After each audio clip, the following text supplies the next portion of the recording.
kita mulai dari yang ketika kita masuk ke aplikasi Zoom, lalu pertanyaan pertama. Maaf ya Mbak Rami, aku nggak enak banget sumpah. Nggak bisa dipotong pas pertengahannya aja gitu gimana? Aduh, capek lagi. Bukan, Mbak, ini juga error juga nih. Aduh. Lagi asik banget kan, aku jadi nggak enak banget sama Mbak Rami, sumpah. Di mananya? Di saya nggak ada kan? Nggak ada Mbak, di kami. Maksudnya di aplikasi kami.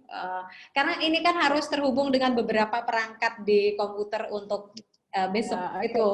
Jadi ketika aku melihat tanda itu, jadi ini bukan tanda yang baik gitu untuk melanjutkan, daripada nanti kita udah ngomong sampai tengah lalu ini gitu. Iya, setuju. Maaf ya Mbak. Ini udah diamankan.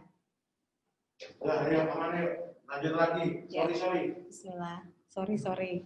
Semua bilang minta maaf Mbak di sini krunya. Ya, nggak apa-apa. Biasa. Oke. Yuk.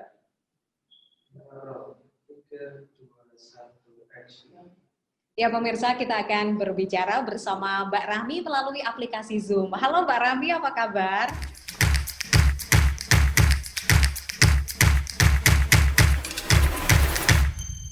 Salam jumpa pemirsa, bagaimana kabar Anda? Berbagai tanggapan terus muncul setelah disahkannya Omnibus Law, rancangan Undang-Undang Cipta Kerja menjadi Undang-Undang Cipta Kerja. Hal ini tentu saja menimbulkan pro dan kontra di kalangan masyarakat, bukan hanya dari media sosial, tetapi juga dari berbagai unjuk rasa yang dilakukan masyarakat di berbagai wilayah di Indonesia. Kali ini kita akan berbincang bersama seseorang yang spesial. Kita akan membahas seperti apa Omnibus Law, kenapa ini menimbulkan gejolak sosial yang semakin bertumbuh di setiap hari untuk kalangan masyarakat, dan siapa kira-kira yang mengais keuntungan dan juga kerugian atas polemik ini. Pemirsa, kita akan berbincang bersama Mbak Rahmi Hertanti SH.MH selaku Direktur Eksekutif Indonesia for Global Justice. Saya Putra Madani, inilah Bangga Magelang, ruang rebuknya Wong Magelang. Merumuskan visi di Magelang TV. Hanya di Bangga Magelang, ruang rebuknya Wong Magelang. Ya pemirsa, kita akan berbicara bersama Mbak Rahmi melalui aplikasi Zoom. Halo Mbak Rahmi, apa kabar?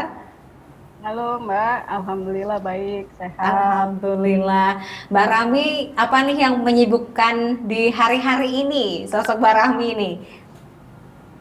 Ya, saya pikir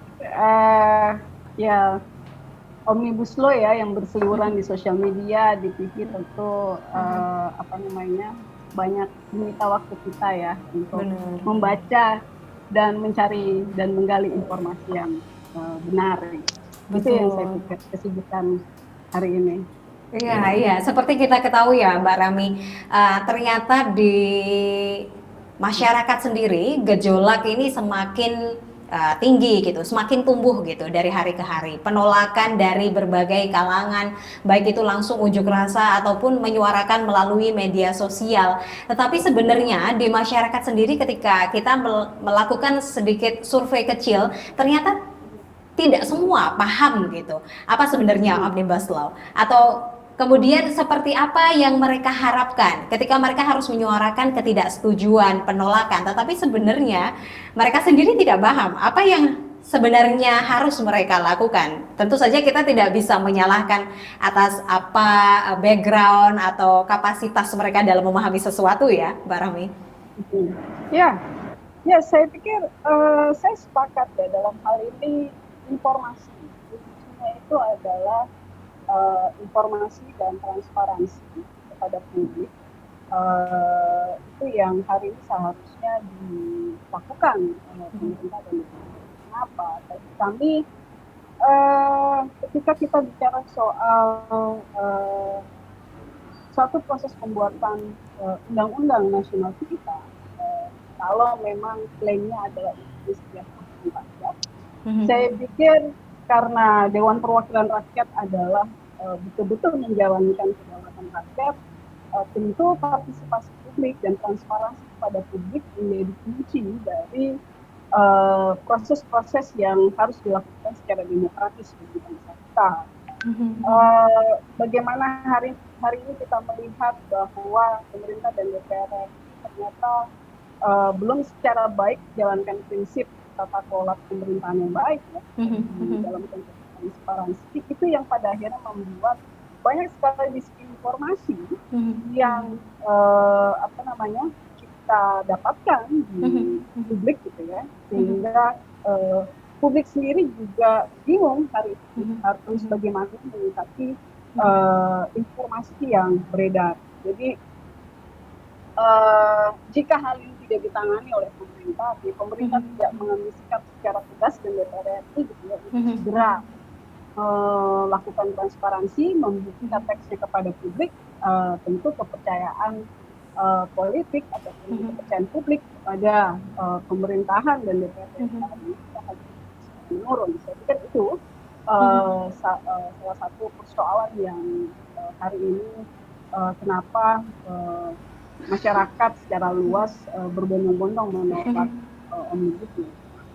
Iya, Mbak Rahmi, itu seperti tadi yang disampaikan Mbak Rahmi, begitu masifnya informasi yang sudah tersebar dan juga akhirnya ada disinformasi juga, dan mungkin kurangnya transparansi dari pemerintah dalam menyampaikan informasi ini juga semakin membuat gejolak sosial ini semakin tumbuh dari hari ke hari begitu, Mbak Rahmi. Bagaimana menurut Mbak Rahmi?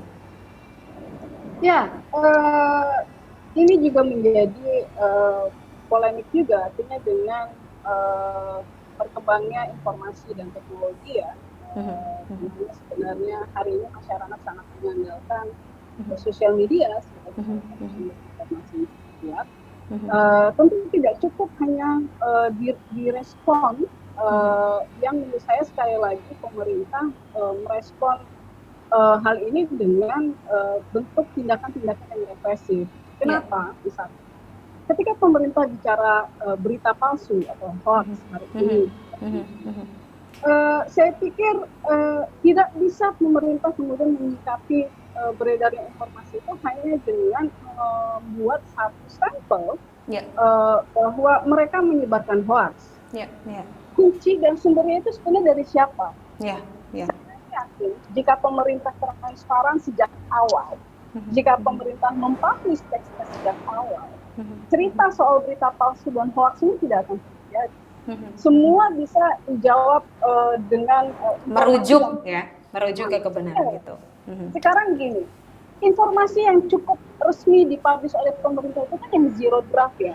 Yes. Yang draft pertama kali yang dipublish oleh website Kementerian Perekonomian.